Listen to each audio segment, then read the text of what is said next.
Gospel of Jesus Christ, written by Mark, chapter 8.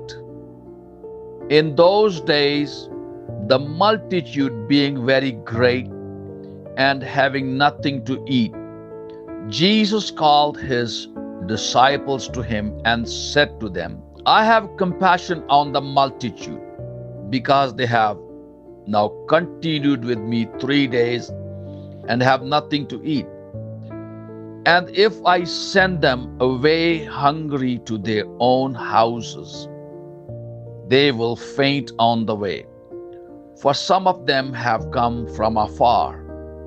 Then his disciples answered him, How can one satisfy these people with bread here in the wilderness?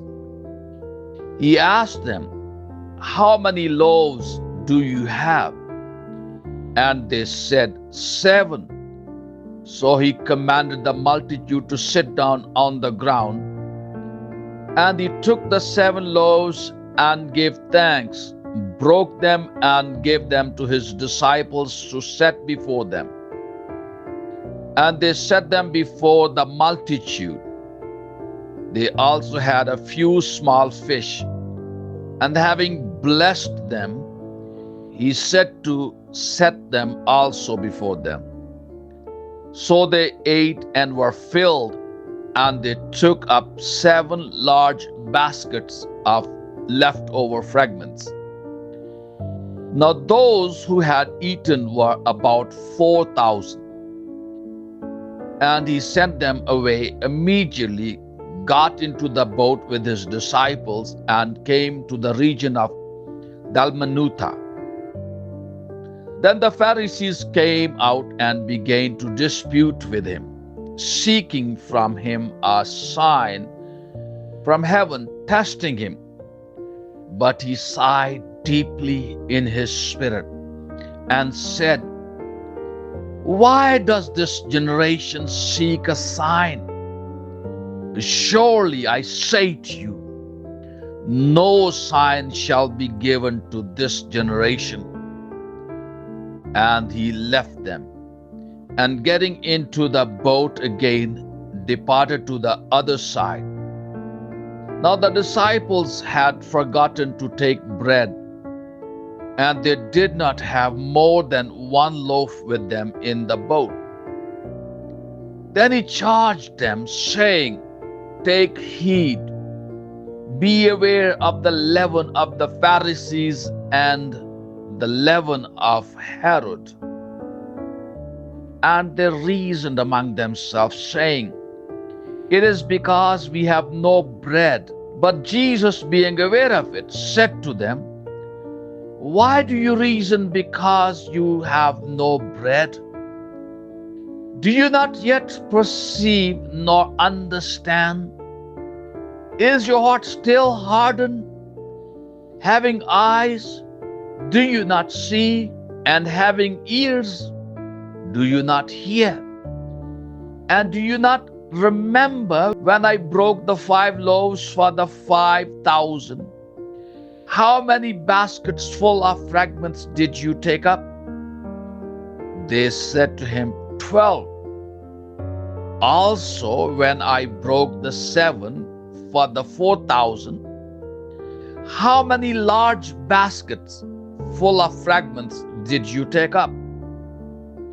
And they said, 7. So he said to them, How is it you do not understand?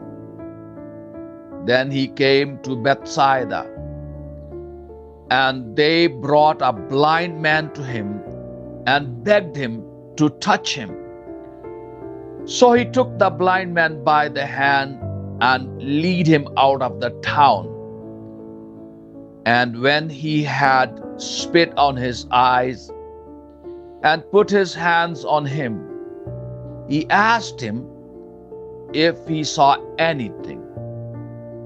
And he looked up and said, I see men like trees walking. Then he put his hands on his eyes again and made him look up.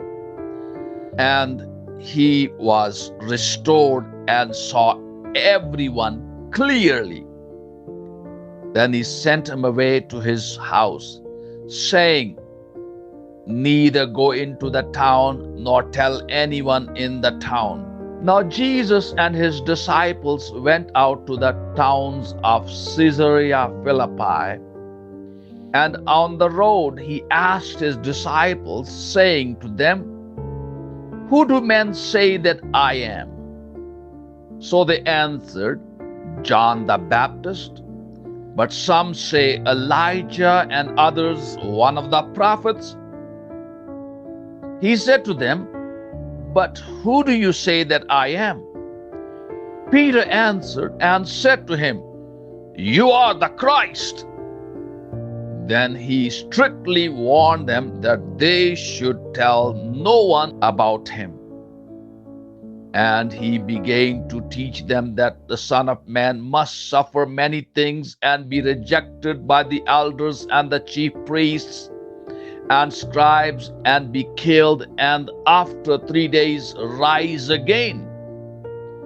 He spoke this word openly.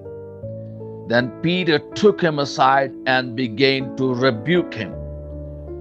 But when he had turned around and looked at his disciples, he rebuked Peter, saying, "Get behind me, Satan, for you are not mindful of the things of God, but the things of men." When he had called the people to himself, with his disciples also, he said to them, "Whoever desires to come after me, let him deny himself and take up his cross and follow me.